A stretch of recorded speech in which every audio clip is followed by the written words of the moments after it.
Hello, I am Maddie Dalrymple, and welcome to From Expertise to Authority, where we examine how you can build your professional presence for a sideline or second act.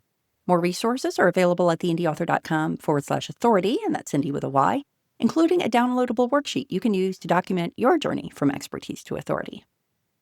In this episode, I'm going to be talking about choosing where to publish your authority building content, 5 criteria that will change how you think about where you share your expertise. If you'd like to read the article this episode is based on, you'll find that on Substack at Maddie Dalrymple. In our exploration of the journey from expertise to authority, we've established a framework for evaluating whether specific content you create based on your expertise is worth publishing. Does it align with your expertise? Does it serve your objective? Does it speak to your audience? Once you have content that passes all these 3 tests, you're ready to publish. But where? I've broken the available publication platforms into 3 categories: those you own, those you rent, and those you pitch. And for each type of platform, we'll consider the criteria that will influence your decision: content, discoverability, connection, credibility, and income. First, platforms you own. Just as owning a home gives you complete control over renovations, landscaping, and house rules, owning your publishing platform gives you maximum control over your publishing presence. The most common owned platform is a blog on your own website. The advantages? When it comes to content, you call the shots. You can write with a bolder voice, stake out a more distinctive position, or explore emerging ideas that might seem too niche or too soon for rented or pitched platforms. And whatever you publish, you own outright. The intellectual property is yours. In terms of connection, you can solicit contact information from visitors via a sign-up form or a pop-up. You could go further and require sign-up to access your content, although most creators don't. The added friction tends to deter casual readers, and managing gated access adds a layer of technical complexity that isn't always worth it. Either way, the subscribers you do collect are yours. You own those relationships and can contact them directly. What are the downsides? When it comes to discoverability, there's no algorithm choosing what to present to visitors. Every reader you attract is through your own effort. And in terms of credibility, a platform you own carries only the credibility you bring to it yourself. There's no borrowed authority from a recognized platform name or an established publication. I've experimented with owned platforms.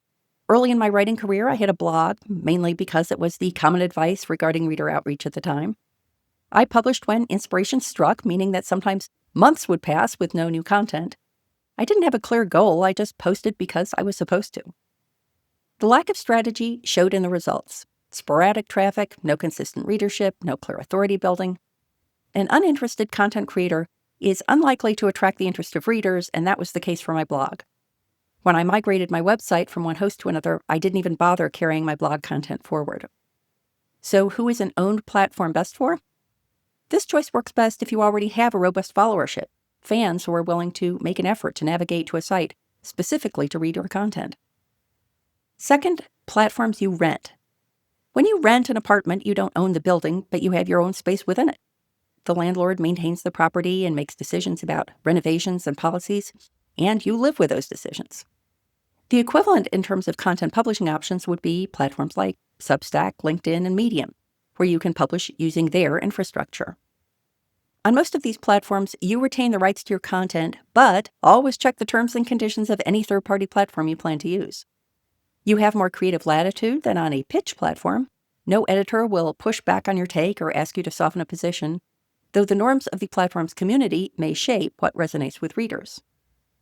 In terms of discoverability, these platforms offer meaningful advantages. People can find your content without knowing you specifically, since the platform's algorithm can surface your work to new readers.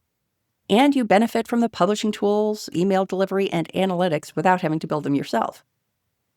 When it comes to connection, many rented platforms allow you to collect email addresses when someone subscribes, and unlike owned platforms where gated content requires additional technical setup, rented platforms often build this in by default. When it comes to credibility, rented platforms vary in what they confer. Publishing on LinkedIn signals professional relevance. Publishing on Substack signals membership in a community of serious writers and thinkers. Neither carries the editorial weight of a curated publication, but both carry more implicit credibility than an unknown personal blog. The downside of a rented platform is that you're subject to its rules, algorithms, and policy changes. If Substack decides to adjust how it surfaces content to non-subscribers, your ability to attract new readers could shrink overnight. If LinkedIn adjusts what content it promotes, your reach changes. Just as a landlord's decisions about property maintenance impact the renters who live there, so your presence on a rented platform will be impacted by the decisions that platform makes. My primary rented platform is Substack.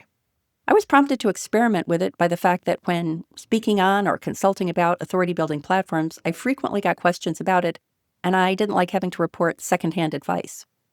And I found I enjoyed the experience, and the other content being posted there created a neighborhood I wanted to live in. Thoughtful, long-form writing, unlike, say, X. My enjoyment of the platform provided incentive for me to post consistently, and the benefit of content ownership and discoverability trumped the downside of less technical control and being subject to the platform's behind-the-scenes workings. Who is a rented platform best for? These work best for those prioritizing reaching new audiences. The third type of platform are those you pitch, industry publications, established online journals, or guest posts on respected blogs. You submit a proposal or an article and wait for editorial decisions. You have no control over whether your piece gets accepted when it gets published, or if it will publish at all. The only control you have is whether to submit a pitch. When it comes to content, editorial control belongs to the publication. You might withdraw content if the platform wants changes you're unwilling to make, but you risk jeopardizing future opportunities with that outlet. You typically retain rights to your work after an exclusivity period, but as always, read the contractual fine print. But publication timing and presentations are out of your hands. In terms of discoverability, pitch platforms offer access to established, often large audiences you couldn't reach on your own. The publication has already done the work of building a readership, and you benefit from that investment when your piece runs. Credibility is where pitch platforms shine. Not all platforms carry equal weight, and an article in a respected publication signals something different than a post on your personal blog, even if the content is identical. And this is especially valuable if you're establishing yourself in a new field. And pitch platforms are the only category that regularly offers direct income. While rates may vary widely, and some smaller publications don't pay at all, this is a meaningful distinction from owned and rented platforms, where income is usually indirect, flowing from the authority you build rather than from the content itself. Are there downsides? Besides the lack of control over the outcome, pitch platforms typically don't give you access to readers' information, limiting that route to connection. And pursuing pitch platforms requires a willingness to craft content to editorial standards, work through revision processes, and play by someone else's rules. You can choose to share your content on platforms you own or rent, but you can only attempt to share your content on platforms you pitch. Who are these platforms best for? These are best for those looking to gain credibility, access established audiences, and generate an additional stream of income. So what's your choice? When you assess the criteria for choosing a platform, content, discoverability, connection, credibility, and income, which of the three types seems best aligned with your goals? If an owned or rented platform is the best fit, narrow the choices by considering where your target audience already consumes content. Ask your followers and subscribers directly, even if you only have a handful. You'll get direct feedback from people who are accurate avatars for your audience, and you'll strengthen your connection with those fans by asking their opinion.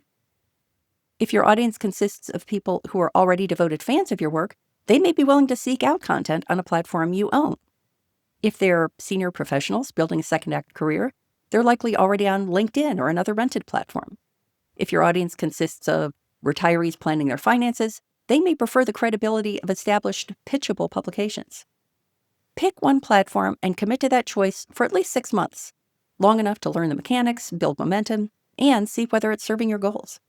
Scattered effort across multiple platforms dilutes your authority rather than building it. You can expand later. Owned, rented, and pitched platforms each have their strengths and limitations. Knowing which trade-offs matter most to you is the first step toward publishing strategically rather than just publishing. If you'd like support developing a personalized pathway from expertise to authority for yourself, please check out my consulting service at theindyauthor.com/authority. And if you're an event organizer, I would love to share with your community a framework they can use to develop their own path. If you'd like to get in touch, just drop me a note at Maddie@MaddieDalrymple.com. Thank you for listening.